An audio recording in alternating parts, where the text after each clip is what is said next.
ठाकरे गटाचे आमदार राजन साळवी यांच्या रत्नागिरीमधल्या निवासस्थानी गेल्या 3.25 तासांपासून एसीबीकडून झाडाझडती घेतली जाते। राजन साळवी यांच्या निवासस्थानी एसीबीचे अधिकारी सकाळी 10 वाजता पोहोचलेत। त्यानंतर चौकशीला सुरुवात झाली। आतापर्यंत एकूण 6 वेळेला राजन साळवी चौकशीसाठी अलिबागमधल्या कार्यालयामध्ये हजर राहिलेत। आपले प्रतिनिधी अमोल मोरे आपल्याला माहिती देतील। अमोल, झाडाझडतीतनं निष्पन्न काय झालंय, सध्याचं काय चित्र आहे राजन साळवी यांच्या घर परिसरातलं? नंदा, राजन साळवींच्या घरीच आहे आता मी। अर्थात म्हणजे एसीबी अधिकाऱ्याने अद्याप तरी काही माहिती प्रसारमाध्यमांना दिलेली नाही आहे नेमकं काय सुरू आहे। पण असं एक कळतंय साळवींशी बोलल्यानंतर की काही जी प्रोसेस आहे, आता गुन्हा दाखल झालेला आहे त्यानंतर त्यांची जी ऑफिशियल ज्या काही प्रोसेस आहेत त्या सुरू आहेत। काही कागदपत्र आहेत ते साधारणपणे चेक केले जातील आणि कार्यकर्ते जे आहेत सध्या जर आता आपण बघितलं तर इथं आलेले आहेत। स्वतः राजन साळवी इथल्या कार्यकर्त्यांशी या संदर्भात पर्सनली काही गोष्टींची चर्चा जी आहे ती स्वतःहून करतायत। जर आपण बघितलं तर या सगळ्या गोष्टी सुरू आहेत। अर्थात राजन साळवींनी काही वेळापूर्वी जेव्हा त्यांचं बोलणं झालं त्यावेळेला त्यांनी एक गोष्ट सांगितली होती की ही जी काही सगळी कारवाई आहे त्यानुसार मला भीती वाटते की मला अटकही होऊ शकते। अर्थात पण मी त्याला घाबरत नाही आहे। राजकीय सूडबुद्धीतून ही सध्या सगळी कारवाई सुरू आहे। मी जरा एक प्रयत्न करतो राजन साळवी काही या संदर्भात नेमकी माहिती देतात का त्यांच्याकडून काय आत्तापर्यंत 3 तासामध्ये नेमकं झालेलं आहे ते। सर, 3 तासा साधारण 3.25 तास झालेत।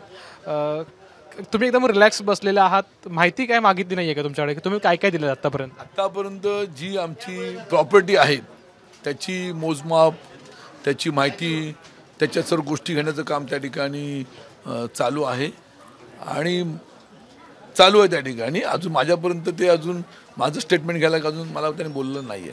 बोलवतील, बोलल्यानंतर उत्तर देऊ। किती वेळ सगळे प्रोसेस सुरू, काय तुम्हाला अंदाज दिला गेलाय का अधिकाऱ्यांकडून? काही नाही, 9 वाजल्यापासून ही मंडळी आलेली, 1 वाजला त्यांच्या पद्धतीने सर्व ठिकाणची चौकशी सुरू आहे। आता पुढे काय काय होतं ते पाहायचं। गुन्हा दाखल झालाय, पुढची काय भीती वाटते का अटकेची? भीती नाही, भीती सैनिकाला, बाळासाहेबांच्या सैनिकाला कधी भीती वाटते का? कधी आम्ही त्यांना भीती घालू? आता येणाऱ्या 2024 सालच्या लोकसभा, विधानसभा, जिल्हा परिषद, पंचायत समिती, ग्रामपंचायत या निवडणुकीमध्ये जनता त्यांना जागा दाखवेल। आता अटक होऊ शकते तुम्हाला? अटक झाली तर बेहतर, आम्ही त्याला घाबरत नाही। फक्त एक गोष्ट खेदाने सांगायची वाटते की माझ्याबरोबर माझ्या पत्नीला आणि मुलावरती जो गुन्हा दाखल केला ना, हे त्यांनी चुकी, ते तर पाप नक्की ते फेडतील। नंदा, ही राजन साळवींची प्रतिक्रिया। मी जरा 1-2 काही कार्यकर्ते आहेत, पदाधिकारी आहेत, त्यांना विचारतो कारण की त्यांच्या नेत्या उपनेते आहेत राजन साळवी। गुन्हा दाखल झालेला आहे, काय तुमची काय वाटतंय म्हणा? आता साधारण आता हे समोर पाहता चित्र, हे सगळं सूडबुद्धीनं आकसानं केलेलं असं कृत्य दिसतंय, जेणेकरून अजूनपर्यंत फक्त साहेबांनाच त्रास दिला जात होता, परंतु आत्ता त्यांच्या कुटुंबाला देखील यांच्या माध्यमातून त्रास दिला जातो आहे, जेणेकरून ते कुठेतरी म्हणजे कमजोर होतील असे चालू आहे। परंतु आम्ही कार्यकर्ते सदैव त्यांच्या सर्व पाठीशी आहोत आणि कायमस्वरूपी राहणार, परिस्थिती कोणतीही असू दे, सदैव साहेबांसोबत। नंदा, मी अजून एक छोटीशी रिएक्शन शॉर्टमध्ये सांगा कार्यकर्त्यांची भावना। या रत्नागिरी जिल्ह्यातील आणि या संपूर्ण महाराष्ट्रातील संपूर्ण जनता ही सर्वमान्य आमदार राजन साळवी साहेबांच्या पाठीमागे आहे।